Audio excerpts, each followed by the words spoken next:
What does your body feel like in zero gravity? What inspires you to become an astronaut? What exercise do you do, and do you sweat in space? Would a yo-yo work in microgravity? So it works.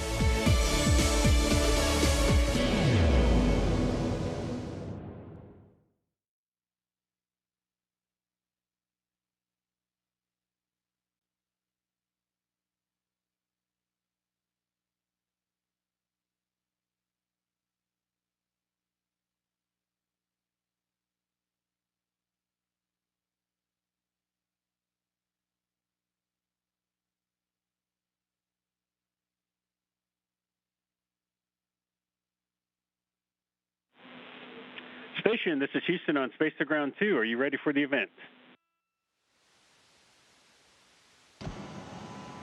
International Space Station is ready for the event. NASA Internship Program, this is Mission Control Houston. Please call the station for a voice check. NASA, this is Intern Space Program. How do you hear me? NASA interns, welcome aboard the International Space Station. I hear you loud and clear. My name is Ariana. I'm an intern here at JSC, and on behalf of interns at every center watching this event, I want to thank you for taking the time to speak with us. To kick it off, we're going to ask our first question live here at JSC.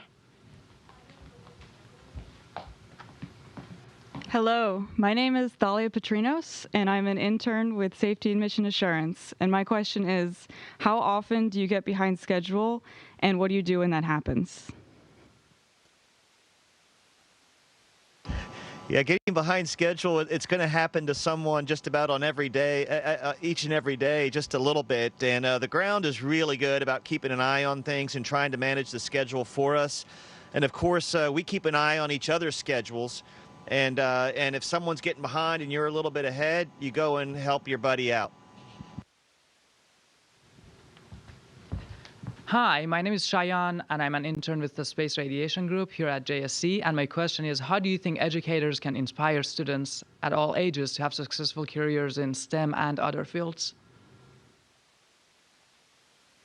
Well, for STEM fields in particular, I mean, we do really cool stuff, and making real-world connections for the principles you learn in elementary, middle, and high school, and even university, connecting them to real things, I think is absolutely critical, and you guys are getting that here working at NASA as part of your university experience and high school experience as for interns, working as interns. Based on what you see from the ISS, where would you most like to visit on Earth and why?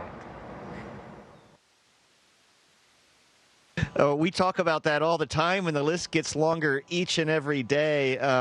I think for me personally, there's some places in South America that I just really want to get to because they look fascinating from up here. Parts of Peru and Chile and southern Argentina look pretty appealing for the mountains and the terrain, and the landscape just looks fascinating. It's beautiful to see from up here, but we live on a beautiful planet. There's a lot of amazing places to go. My name is Mark Knopfs. I work at Armstrong Flight Research Center. My project is working on aerostructure test wing analysis.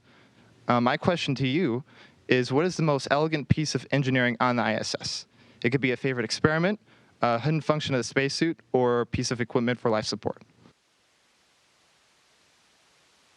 Yeah, it's an engineer's dream up here, and everything we have up here is so well machined. It's beautiful hardware. I think for me though, and it's because visibly we see it every day, particularly looking out the cupola, the solar alpha rotary joints and the flex hose rotary couplers that allow these giant solar arrays to track the sun through space like giant paddle wheels. It's just a really impressive thing to see, and it enables us to generate the electricity we need to carry out all the stuff we do on a day-to-day basis up here. Hi ISS, my name is Noah Lubin and I'm interning at NASA Ames Research Center. I'm a part of the International Interns Program and I'm coming from Israel. My passion is to promote space science and technology education. What would you recommend NASA interns do after their internship in order to make a space education impact in their community?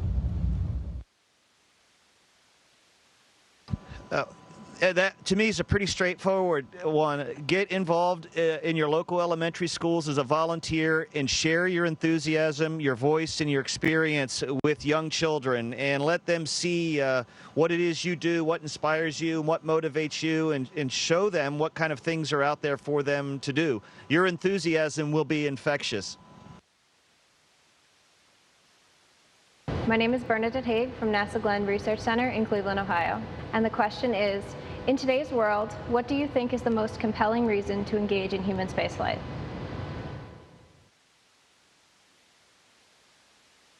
There's the science that we do up here that benefits us directly on Earth and also helps us plan further missions out into the solar system. But, you know, we watch the news up here every night, and, you know, we're aware of what is going on in the world. And the fact that we have found a higher plane of agreement, we have 2 Russians, 3 Americans, and a German right now. I was up here with a Japanese astronaut earlier, and we have found something we all believe in, and the operations both here and on the ground are seamless because we all believe in the same thing. And I think that there's a really powerful message to all humans about what we as a species are capable of when we put aside differences and focus on higher objectives as a species.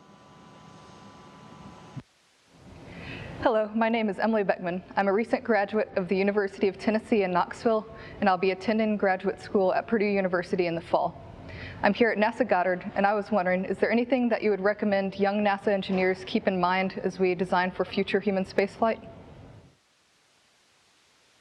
Hey, a shout out to Goddard. I grew up not too far from there, and Drew Feustel's waving his arms up and down because he's a Purdue alum. It's as good as, I don't mean to be trite when I say this, but just remember you're designing it for human spaceflight, and there's a very human component that needs to be involved in the engineering process, not only for interaction with machines, but just for living and day-to-day kind of human activities. We can't lose sight of that when we build space systems. Hi, my name is Gigi Pabor, and I'm at NASA headquarters. It sounds like training to become an astronaut is very challenging physically, mentally, and emotionally. Did you ever consider giving up, and what made you persevere?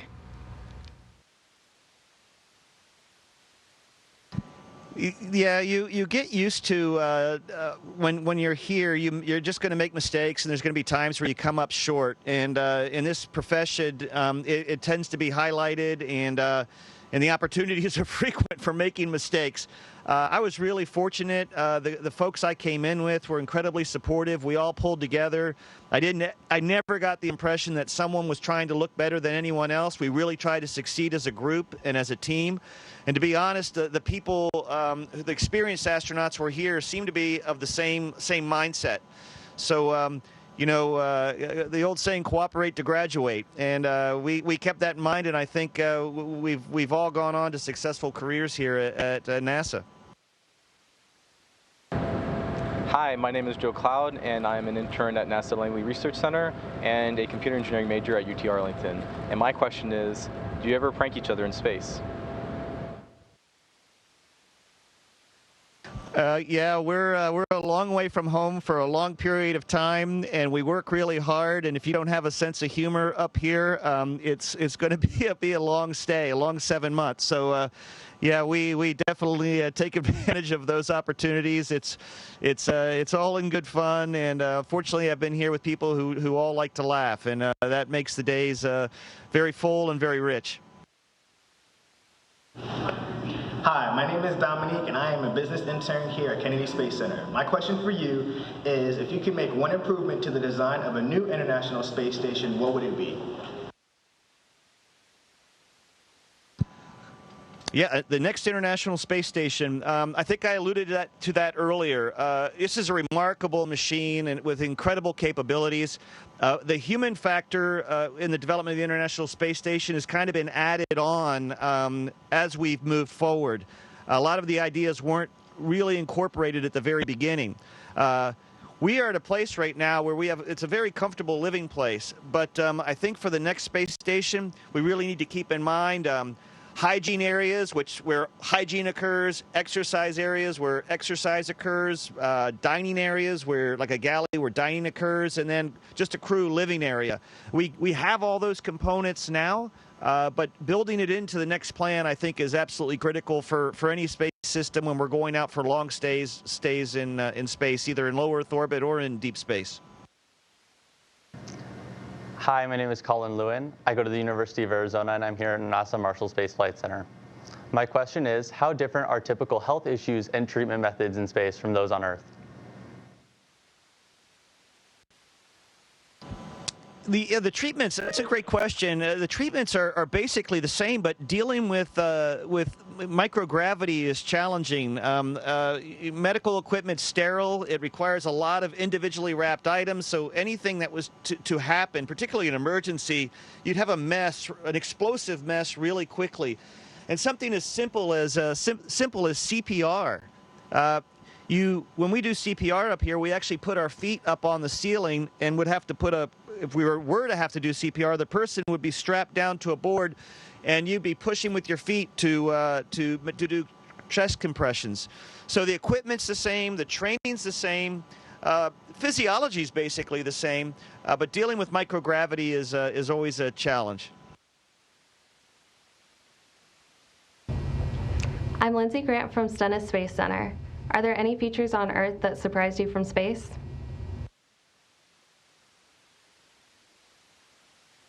You know, this is something that is, the Earth is something that has revealed itself differently to me each and every day I've been up here, and I've been up here for over four months now, and we arrived on March 22nd. So every day there is something different that I see that you just look down and you can't believe it. Today I saw Victoria Falls. I got a quick look of Victoria Falls. We were flying over South Africa and then Zimbabwe and Zaire.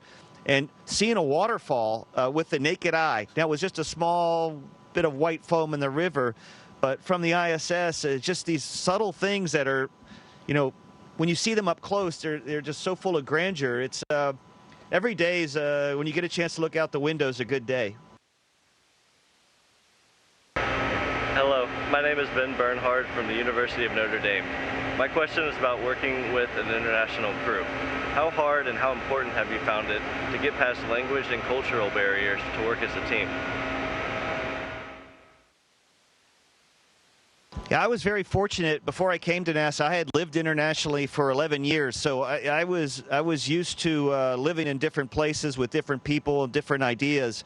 And to me, it's always been an enriching experience. My life is fuller because of that experience. And coming up here and sharing the training flow with Russians and Japanese and German and other nationalities it's been a real joy, and our time together up here is really special as well. We still learn from each other. We learn about different holidays, different ideas, different notions of the way things should be done, and I think all of us will be better people leaving here because of that experience. All of us here today work on projects for NASA in some capacity, and there are lots of interns listening in to this conversation. Are there any specific pointers you can give to NASA interns who seek to go into space and one day be on the ISS or the Moon or Mars? Yeah, don't start digging a tunnel right now. The temptation, I think, in life is to specialize early and just continue to specialize and lose sight of the bigger picture. Most of the people who are up here have done a variety of things, have been and worked with a lot of different people, have a lot of different experiences, because you don't know what you're going to encounter on the space station on a day-to-day basis. And having a lot of tools in your tool belt is a really important thing. And I don't mean real tools, I mean experiences and ideas to draw upon. So I think it's great if you find your passion and you pursue it, but don't lose sight of the bigger picture. NASA and all the international space agencies look for people with very diverse backgrounds who have done a lot of different things in different environments with different people. Hi, my name is Nathaniel Beaujoliger. I work at Armstrong Flight Research Center on Prandtl D. My question for you is, what are the most difficult aspects mentally and physically, to living on the International Space Station?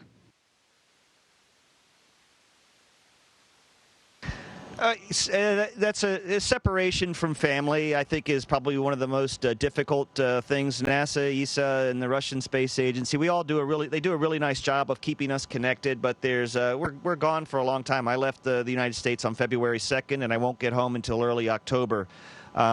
So that is definitely the most challenging part. Physically, you're just getting used to your adjustment to microgravity. I'm sitting here looking at Drew, who's working down in the Japanese segment. He would probably say the biggest physical challenge is having to work out and exercise every day. But for all of us, it is a discipline. You 2 hours a day, you're working out, trying to keep in shape for landing, and just trying to keep your body healthy while you're here. Hello, astronauts. My name is Anton Navazo. I'm an intern at Ames Research Center from University of San Diego. What is the main thing that changed in your perspective about our lives on Earth while being in outer space? I don't know how much it changed it, but it certainly reinforced it. You know, you look down on Earth, and then you see it in perspective. You know, we're a lifeboat in adrift in a pretty unforgiving sea, and we're all in it together. I think that that sense of global community, because we live it every day up here, and we look down on it every day as well, as we look down on Earth. Just that sense that you know, we're all one crew on one spaceship, both here and on Earth, and we need to work hard to get along and take care of our spacecrafts. Hi, my name's Natasha Dutchich, and I recently graduated from the College of Idaho, and I'm here located at NASA Goddard. I want to know, what's it like when new astronauts board the ISS, and how do you orient them with their new living and workspaces? It's really fun when Serena arrived because people are just so excited to get here for the first time. They open the hatch and they're just so excited. We've already been up here a couple of months. Of course, we're still excited to be here, but just their enthusiasm is contagious. It reminds you how exciting what you're doing is. And plus, they're just getting used to microgravity, so they're all arms and legs. And really, you know, what you try to do is shepherd's probably the wrong word, but you know, you try to give them, when they ask for advice, you give it to them. You try to help them along gently, and we're fortunate we get to work with some really bright people, and they figure things out pretty quickly. But while they're figuring it out, you just do all you can to just support and help them, and make sure they're getting all the things they need, and so they can focus on what they have to do while they're here. Hi, I'm Megan Arrighetti, an intern at NASA headquarters. My question for you is there anything that helped push you forward on your path to becoming an astronaut? Well, I learned a lot of values from my parents and my teachers about hard work and perseverance, and also curiosity. I think if nothing else, I still wake up each day excited about learning new things, and I think the curiosity is really the key to a job like this. You need to be able to look at each day anew and say, wow, this is there's opportunity here for me to learn more about this or something else that is revealed to you that I haven't even seen before. So I would say curiosity. Hi, my name is Wissam Lepak from Purdue, and I'm currently a Loads and Dynamics intern at NASA Langley. The journey to Mars will take several months, so there's bound to be some free time. What sort of zero-gravity games or activities do you recommend to play? We actually played, I think, the first game of tennis on the International Space Station. Drew brought some small rackets. We actually were able to fashion a net. We decided that you could hit the ball under the net or over the net because you could orient yourself anyway in space. But you're right, play is important, and just about any game when you're free of gravity becomes something new, exciting, and challenging. And it's a great way to end a week or to spend a few hours on a weekend. Hi, I'm Nicole. I'm a space spacewalk intern at Kennedy Space Center. My question is, what does a typical day look like on the space station? We have about a 12-hour day scheduled. We start with a morning meeting around 7:30 in the morning. We have an ending meeting 7:30 at night. We have a couple hours of exercise. We have time to eat. And then the rest of our day is largely planned out by us for the ground. So we wake up, look at our schedule, and get started. The good part about being here is that no 2 days are alike. Although your schedule largely is what it is, the events within the schedule, there's always something different. I haven't had any 2 days where I felt like, wow, I just did all of this yesterday. There's just always something new. Hi, my name is Kayla Roberts. I go to California State University Channel Islands, and I'm here at NASA Marshall Space Flight Center. My question is, did you notice any physical changes that happened after you got there? Sure, yeah, we all grew a little bit. Our spine elongates a little bit when we get up here. I probably grew a half an inch or so. I'll lose all that immediately upon landing.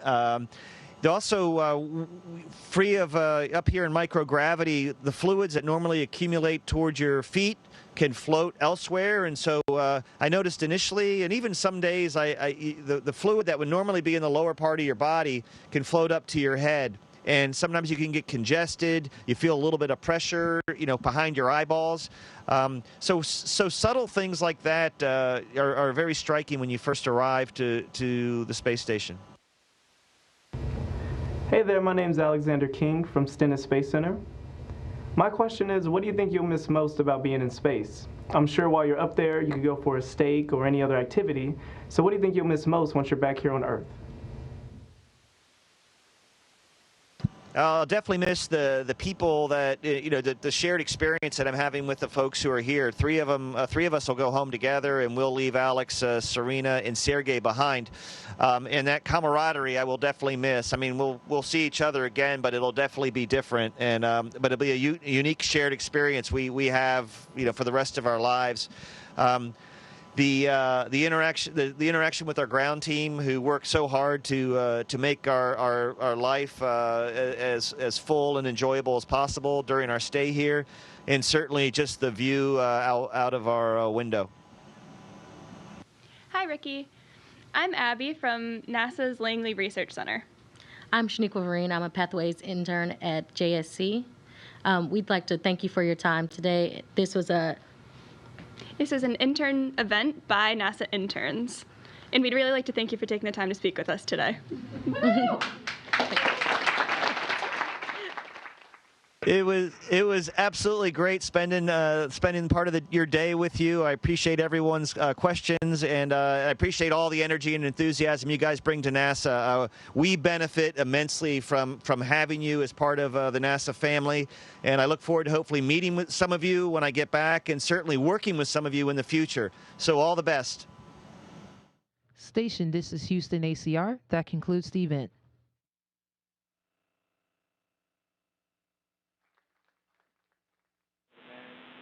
All right, thank you to all participants from the NASA internship program. Station, we are now resuming operational audio communications.